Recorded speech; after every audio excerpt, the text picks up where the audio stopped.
नमस्कार, मेरा नाम राज गुप्ता और मैं लोगों के बिज़नेस को ऑनलाइन ले जाने में मदद करता हूँ। किसी की चर्चा एपिसोड 16 में आपका स्वागत है। हमने जैसे कि पिछले काफ़ी सारे एपिसोड में देखा, गन्ने की खेती, धान की खेती, अलग अलग चीज़ों की खेती के बारे में जाना, परंपरागत खेती के बारे में जाना, ऑर्गेनिक खेती के बारे में जाना, कटिया गेहूँ के बारे में जाना, तरह तरह की चीज़ों के बारे में जाना। तो आज हम बात करने वाले हैं परंपरागत खेती। हाँ, परंपरागत खेती से आप जानकर दंग रह जाएंगे कि कैसे परंपरागत खेती का इस्तेमाल करके किसान अपनी आय को दुगना भी कर पा रहे हैं और बहुत ज़्यादा मुनाफा कमा रहे हैं, और कम से कम रिसोर्सेज को यूज़ करके, ना उन्हें को बहुत ज़्यादा खाद, इन सब चीज़ों की भी ज़रूरत नहीं पड़ रही है। तो आज हम बात करने वाले हैं तिल यानी सिसमे, तिल के बारे में बात करेंगे, तिल की खेती के बारे में कि तिल की खेती कैसे किसान कर रहे हैं, बुंदेलखंड के एरिया के किसान। सबसे बड़ी बात, उन्होंने कई सारी चीज़ें बताई, जैसे पानी की कम लगना, उनकी पैदावार भी बढ़ रही है। और आप भी जान के दंग रह जाएंगे कि ऐसे इन किसानों ने कैसे, हम लाइन बाय लाइन 3 किसानों के टेस्टिमोनियल सुनेंगे, कैसे उन्होंने तिल की खेती करके अपनी आय को बढ़ाया। और आप भी इस परंपरागत खेती को अपने, अगर आप किसान हैं तो इम्प्लीमेंट कर सकते हैं, अगर आप किसान नहीं तो लोगों को जागरूक कर सकते हैं कि तिल की खेती, ऐसी परंपरागत खेती को अपने इस्तेमाल में लाएँ और हम परंपरागत खेती को इस्तेमाल में लाएँ। और आइए मिलते हैं सबसे पहले हमारे पहले किसान से। धन्यवाद। नमस्ते भाई साथियों। और मैं कम से कम 35 साल से खेती कर रहा हूँ, और बल्कि जितनी अपनी ये पैदावार होती है, जैसे जौ है, अरहर है, चना है, राई है, मटर है, मसूर है, उड़द है, तिली है, गेहूँ है, ये फसलें उगाता रहा। और मैं अब इस तुलसी के बारे में जानकारी करने के लिए यहाँ पहुँचा। मेरा नाम शंकर है, मैं दानो ग्राम में रहता हूँ, तहसील मेरी सरीला है, जिला। मैं तिली के बारे में बताना चाहता हूँ। तिली ये बरसात में आद्रा न खत्म बोई जाती है, और तिली की खेती वैसे बढ़िया होती है। अधिक वर्षा होने के कारण ये सड़ भी सकती है। अब कम वर्षा हो रही है तो तिली की खेती हो जाएगी। और तिली एक ऐसी है कि मंडी रेट इसका जो है 8-9 हज़ार से कम नहीं होता है। और तिली में तेल भी निकलता है। आप और हम भी यूज करते हैं, गाय भैंसों को वो खरी खिलाई जाती है।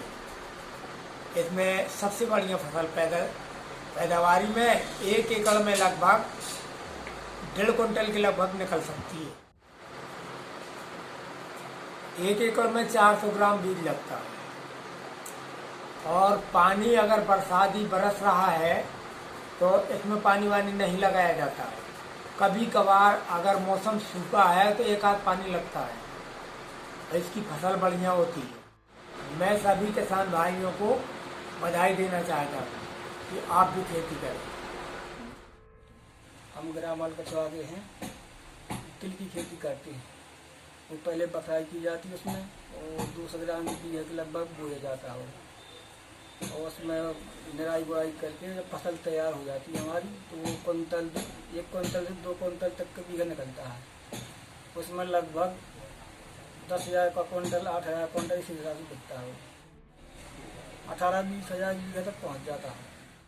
हमारा नाम परमानंद है, ग्राम अलकछुआ, तहसील सरीला, जिला गोहान।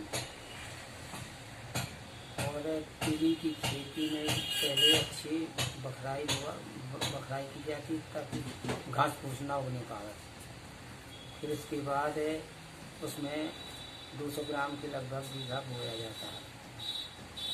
और बोने के बाद जब 4-4 आंगुर की फसल हो जाए, 2-2, 3-3 इंच की फसल हो जाए, फिर उसमें निंदाई की जाती है। निंदाई के बाद भरेल खेत ना होना चाहिए, ज़्यादा पानी ना बहता हो। फिर 2-3 महीने में वो कट जाती है, तो लगभग 2 कुंटल 2.5 कुंटल का बीघा निकलता है। फिर इसके बाद वो कट के निराई करके और दूसरी फसल बच जाती है। 20,000 का बीघा पड़ जाता है। और फिर ये तो मार्केट का भाव है, और 12,000 को बिका कुंटल बिक जाए, भाव 8 को बिक जाए। कम भी बरसात हो गई तो तिली की फसल हो जाए, और उसमें 18-20 हज़ार का बीघा निकलता है।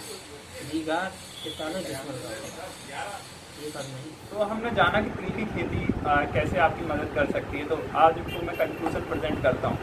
तिल की खेती से जैसे हमने जाना कि कैसे परंपरागत खेती को जो मिथ बना हुआ है सोसाइटी में, परंपरागत खेती से हम बहुत अच्छी खेती नहीं कर सकते, मुनाफा नहीं कमा सकते, ज़्यादातर लोग हरित क्रांति, केमिकल, इन सब चीज़ों में जा रहे हैं। वहीं परंपरागत खेती से हमने देखा कि इन किसानों ने एक सही एग्जाम्पल सेट किया कि कैसे एक अच्छा मुनाफा बनाया जा सकता है, कैसे इन लोगों ने अपना मार्केट ढूंढा और कैसे इन लोगों ने सेल किया। आप एक बार फिर से इस पूरे वीडियो को देखिए, हेडफोन लगा के आप फिर से समझिए इस वीडियो को। और अगर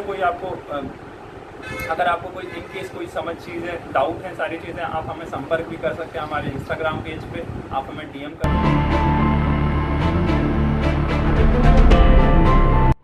तो आप इस वीडियो के अंत तक बने रहने के लिए धन्यवाद, और हम आगे ऐसे कई सारे एपिसोड लेके आएंगे। तो कमेंट में बताइए आगे आप और किन चीज़ों के बारे में जानना चाहते हैं। इस वीडियो को लाइक ज़रूर करिए और शेयर करिए सारे किसान भाइयों से, और जो भी एग्रीकल्चर सेक्टर से लोग जुड़े हुए हैं या जिन लोगों को अवेयरनेस रखना पसंद है उनको शेयर ज़रूर करिएगा, और सब्सक्राइब करिए और हमारा बेल आइकन प्रेस करिए।